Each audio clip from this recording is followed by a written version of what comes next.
आप सभी से हम ये निवेदन करते हैं कि आप अपने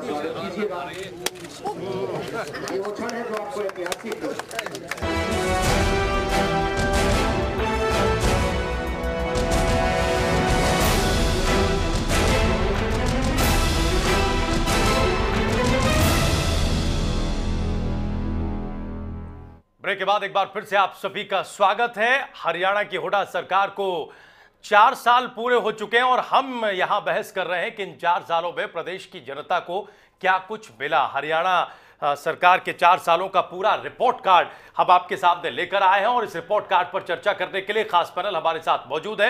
एक बार फिर से हम इस पैनल से आपका तारुफ करा दें। कांग्रेस के वरिष्ठ नेता रण सिंह मान साहब हमारे साथ स्टूडियो में हैं। आप प्रवक्ता हैं हरियाणा प्रदेश कांग्रेस कमेटी के। राजीव जेटली इंडियन नेशनल लोकदल के प्रवक्ता स्टूडियो में हमारे साथ हैं। जवाहर यादव प्रदेश प्रवक्ता बीजेपी हमारे साथ हैं। तेजपाल शर्मा हज का नेता हमारे साथ हैं। हमारे वरिष्ठ सहयोगी केवी पंडित जी हमारे साथ हैं। विपिन परमार हमारे सहयोगी चंडीगढ़ से हमारे साथ जुड़े हुए हैं।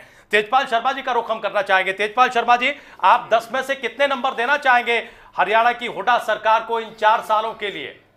देखिए, मैं कहना चाहूँगा कि जहाँ तक नंबर की बात है तो मैं जवाहर यादव जी से इस बारे में बिल्कुल सहमत हूँ कि इनका तो माइनस में चल रहा है। तो अगर ये नंबर 1 कहते हैं तो -1 में इनको नंबर दे सकता हूँ, क्योंकि जो हुड्डा का कार्यकाल रहा है 9 साल और विशेष तौर से जो आखिर के 4 साल रहे हैं, ये इन्होंने नेहरू गांधी परिवार की खुशामद करने में और उसकी दामाद जी की पेट भरने में, उनके पालन पोषण में इन्होंने अपना टाइम बिताया है। ये सरकार और ये मुख्यमंत्री घोषणा मंत्री साबित हुआ है, जिसके घोषणा के ऊपर 25% घोषणाओं के ऊपर भी काम इनका नहीं चल पा रहा है। नंबर कितने देंगे तेजपाल शर्मा जी? कितने नंबर देंगे 10 में से? आप सरकार को ईमानदारी से बताइएगा, थोड़ी देर के लिए गठबंधन धर्म अलग रख के। -1 माइनस में देंगे आप जी। खाद्य सुरक्षा योजना की कोई वैल्यू नहीं, ये सिर्फ योजना है। पेंशन सिस्टम में सुधार किया, उसकी कोई वैल्यू नहीं। ये सब सामान्य गरीबों के लिए आरक्षण की पहल हुई, उसकी कोई कीमत नहीं। सर, ये सब कागजों तक सीमित है। कई जिले एनसीआर में शामिल हुए तेजपाल शर्मा जी, उसकी भी कोई अहमियत नहीं। ये सिर्फ अभी कागजों तक सीमित है, अभी ये जनता के अंदर लागू नहीं हो पाए हैं। जी राजीव जी, जी राजीव जी, मैं कुछ विषय रखना चाहता हूँ। जी रखिए जवाहर जी। आपने नंबर 1 की बात हो रही है। मान साहब ने कहा कि विपक्ष का काम है कि रचनात्मक विरोध करे।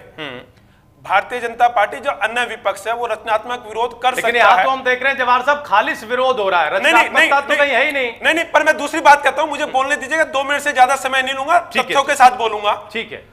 राव इंद्रजीत कांग्रेस के सांसद, कुमारी शैलजा कांग्रेस से मंत्री, चौधरी ईश्वर सिंह कांग्रेस के राज्यसभा सांसद, चौधरी वीरेंद्र सिंह कांग्रेस के राज्यसभा सांसद, ये क्यों विरोध कर रहे हैं? क्या ये विपक्ष के लोग हैं? उसके अलावा बात हो रही थी बिजली की। बिजली में भी कांग्रेस ने जो कलाकारी की है, कांग्रेस ने 1600 करोड़ रुपए बिजली का माफ किया। उसके बावजूद भी 1600 करोड़ माफ करने के बाद आज 3900 करोड़ रुपए की फिर क्यों उगाही पेंडिंग हो गई? और आज बिजली बोर्ड 5831 करोड़ रुपए के कर्जे में फिर क्यों हो गया? इन्होंने बात की बिजली की। ठीक है, बिजली में कर रहे हैं। हमारी बात हो रही थी, जेटली जी ने कहा कि लघु उद्योग है। मैं उस विषय को और आगे बढ़ाऊंगा।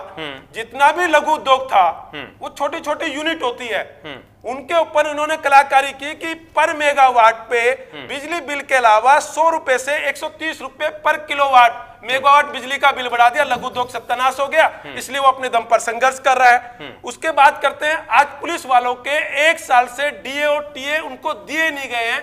हरियाणा का खजाना खाली है, इसमें नंबर 1 है। इसके अलावा बात करते हैं, आप वृद्धा पेंशन की बात करते हैं। इन्होंने वृद्धा पेंशन बढ़ाने की बात की और रोजगार की बात की कि 65,000 हम नौकरी देंगे। आज से 8 साल पहले जब हुड्डा सरकार आई, 9 साल पहले, तो उसके 1 साल बाद पानीपत में पुलिस के लोगों की भर्ती हुई, जिनका मेडिकल हो गया। आज तक उनकी अपॉइंटमेंट नहीं हुई 8 साल में। वो बेचारे ना जी पा रहे हैं ना मर पा रहे हैं। ये इनके रोजगार की स्थिति है। और 65,000 रोजगार देंगे कैसे?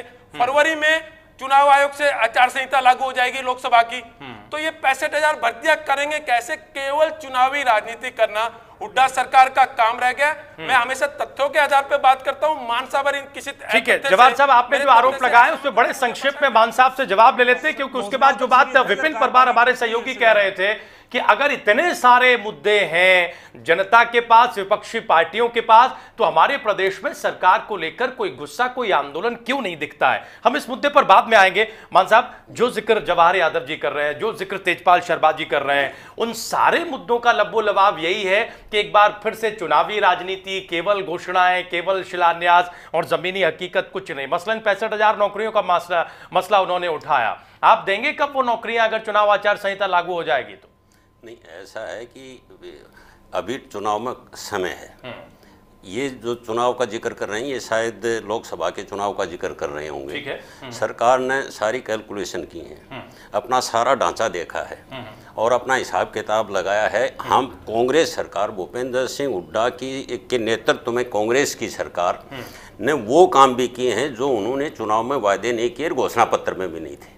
इनकी एक छोड़ी हुई प्रॉब्लम हजका और नाइस की लोकदल की और बीजेपी का शासन था, इन्होंने बकाया बिलों का मसला उलझा करके रख दिया। इस सरकार ने वो मसला उलझाया और वो बकाया बिलों 1600 करोड़ रुपए इसलिए माफ़ करने पड़े ताकि 10 साल से जो एक क्रॉनिक प्रॉब्लम हो गई थी वो दूर की जा सके। हाँ, उसको दूर किया। मैं एक बार पूरी प्लीज, मैं ये जानना चाह रहा हूँ। मैं जवाहर जी, मैं बीच में नहीं बोल रहा था, सुन ही रहा था, आप भी सुनिए। 3,82,000 प्लॉट दिए हैं 100 गज के, जिसमें दलित लोग हैं, अनुसूचित जाति के लोग हैं, जिसमें BCA हैं, BPL कार्ड धारक हैं।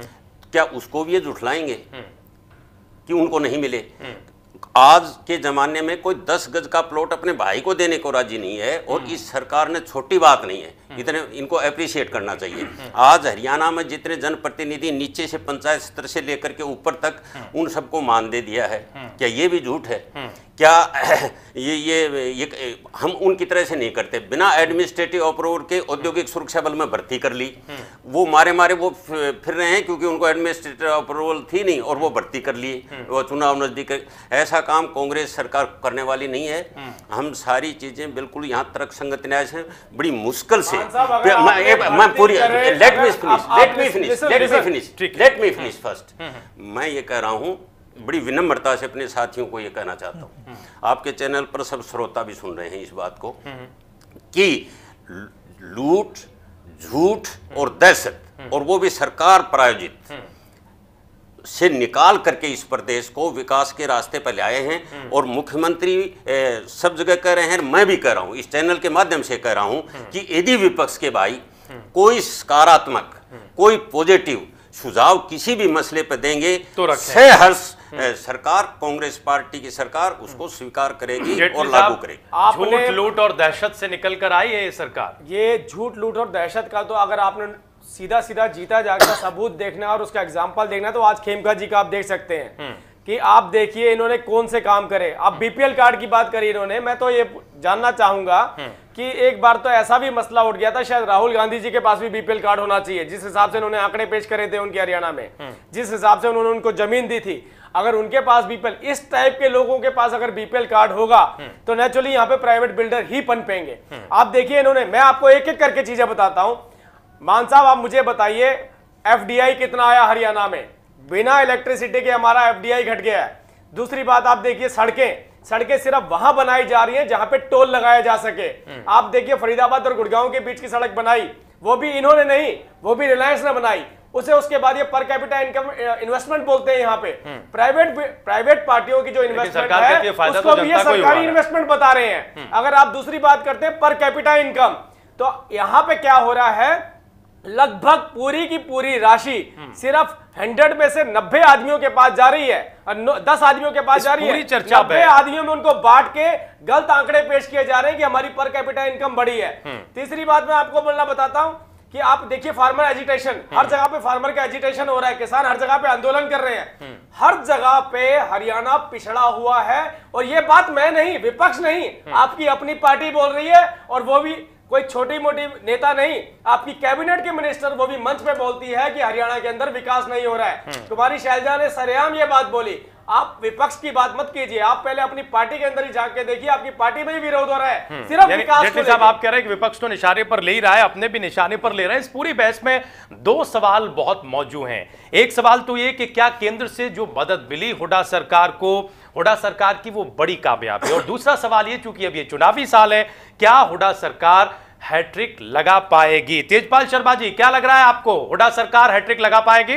नहीं जी, कोई मतलब ही नहीं होता हैट्रिक लगाने का, क्योंकि जो ये नौकरियां निकाली है सिर्फ लोगों को लालच देने के लिए निकाली हैं। अगर यही काम 1 साल पहले ये करते तो शायद कुछ लोग प्रभावित होते, लेकिन क्योंकि इन्होंने भर्तियां करनी नहीं है, सिर्फ लोगों को लालच दे रहे हैं कि जी आप लोग हमें वोट देंगे तो हम आपको भर्ती करेंगे, इस तरीके से लोगों को रोकना चाहते हैं। लेकिन लोग अब समझदार हो चुके हैं और किसी भी हालत में हुड्डा सरकार अब बर्दाश्त करने के लिए तैयार नहीं है लोग। ठीक है, जवाहर जी, क्या हैट्रिक लगेगी हुड्डा सरकार के? एक मिनट में, सरकार की उपलब्धि है, निश्चित रूप से है। ये सरकार की इसकी मानता है कि इसके 4 विधायक जेल में हैं, ये सरकार की उपलब्धि है। अब मान साहब ने जिक्र किया खाद्य सुरक्षा का, जल्दबाजी में राजीव गांधी के जन्मदिन पे खाद्य सुरक्षा लागू की गई। फूलचंद मुलाना जी ने बड़े उससे कहा कि केवल भारत में चावल जो देती है या दाल देती है वो केवल एक छत्तीसगढ़ की सरकार देती है, इन्होंने भी इसको लागू करना चाहा, मैं इनकी तारीफ करता हूं। परंतु फूलचंद मुलाना जी को और माननीय मुख्यमंत्री जी को पता ही नहीं वो करने क्या जा रहे हैं। हमने कहा कि आप जो कर रहे हैं उसकी आपको परमिशन है। इन्होंने आनंद फानन में राजीव गांधी के जन्मदिन पर गेहूं के साथ चावल के साथ दाल भी दी। हम उसके वो करते हैं क्योंकि दाल में एक पौष्टिक आहार है, ठीक है। परंतु उसके ऊपर उच्च न्यायालय में स्टे था। अगले दिन फूलचंद मुलाना जी का स्टेट में आता है कि लगेगी कि नहीं, तो जिस चीज को आप कर नहीं सकते, आप प्रदेश के मुखिया हो, आप उस पर स्टडी तो कर लीजिए, आप क्या कर सकते हो क्या नहीं कर सकते। जवाहर जी, हैट्रिक लगेगी कि नहीं हुड्डा सरकार की? बाकी कुछ नहीं है सर। आपने कुछ कहा राजीव? जवाहर यादव जी, हैट्रिक लगेगी कि नहीं सरकार की, बड़ा सवाल ये है क्योंकि अब ये चुनावी साल है। यस, बिल्कुल है। जो आपने प्रश्न किया, हमेशा जुगाड़ नहीं चलता। इस बार की सरकार जुगाड़ से चली, चाहे उसने हजका के लोगों को तोड़ा हो, चाहे उन्होंने सुखवीर कटारिया को मिला हो, तो जुगाड़ हर बार कामयाब नहीं हो सकता। इस बार इनको जो जुगाड़ करना पड़ेगा वो ये करना पड़ेगा कि ये विपक्ष की मुख्य पार्टी बन पाएगी या नहीं बन पाएगी। ठीक है, ठीक है।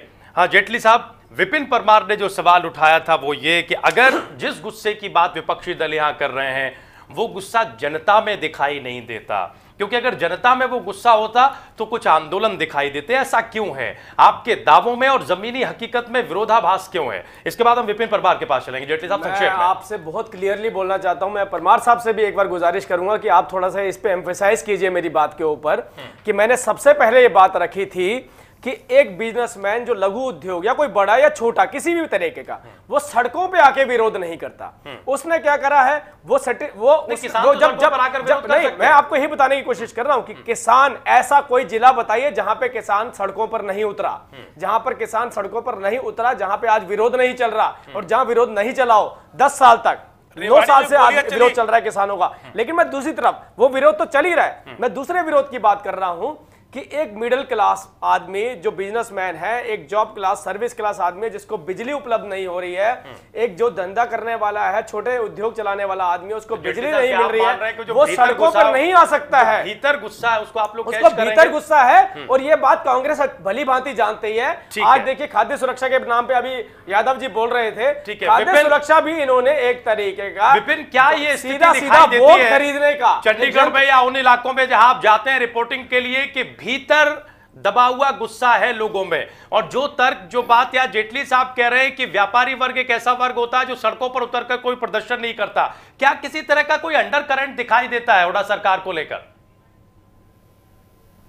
ये प्रश्न राजीव, सबसे पहले मैं एक सवाल इनसे एक और पूछना चाहूंगा। जिस तरह से ये बात कर रहे हैं कि कोई भी एंटी कन्विंसिंग या एंटी कैंपेनिंग नहीं देखने को मिली, रतिया इलेक्शन की मैं बात करना चाहूंगा। 30 साल से वो सीट जो थी लोकदल के पास थी, लेकिन जीत जो है वहां पर कांग्रेस को मिली। तो कहीं ना कहीं कांग्रेस के जो विकासात्मक कार्य थे, जो हुड्डा सरकार के द्वारा जो ग्रास रूट लेवल पे जो डेवलपमेंट की गई है, क्या वो आम जनता तक नहीं पहुंची है? क्या जनता के द्वारा ये जवाब नहीं दिया गया कि कांग्रेस की, क्योंकि वो सीट जो पिछले 30 सालों से उनके लोकदल के पास थी, वो कांग्रेस के हाथ गई थी? जी ठीक है, विपिन रहिए आप हमारे साथ। मान साहब, दो तरह की स्थितियां हैं, विपक्षी तो आपको घेर ही रहे हैं, लेकिन जवाहर जी ने भी इस बात का उदाहरण दिया, तेजपाल शर्मा ने भी कहा, जेटली साहब ने भी कहा, घर में भी आप घिरे हुए हैं। आने वाली चुनौतियां कितनी मुश्किल दिखाई दे रही हैं आपको? घर में कोई नहीं गिरा हुआ है, दक्षिण हरियाणा की आज आपने मीटिंग बुलाई, राव इंद्रजीत का मसला है। हाँ, मैं बता देता शैलजा को आपने सार्वजनिक मंच से सुना है, वो आरोप लगा रही है, शायद पहली बार ऐसा हुआ होगा। वीरेन जी आरोप लगातार लगाते ही रहते हैं। ऐसा है कि जहाँ तक राव इंद्रजीत की बात है, उन्होंने अपना रास्ता अख्तियार कर लिया है, तय कर लिया है कि वो क्या करेंगे, किधर जाएंगे। ठीक है। रही बात चौधरी वीरेंद्र सिंह की और शैलजा की, जो आदमी साथ खाना खाएं, जो एक स्टेज शेयर करें, तो इस प्यार दुलार में और कहीं तलखी आ जाए तो उसको दुश्मनी में मत लीजिएगा। मैं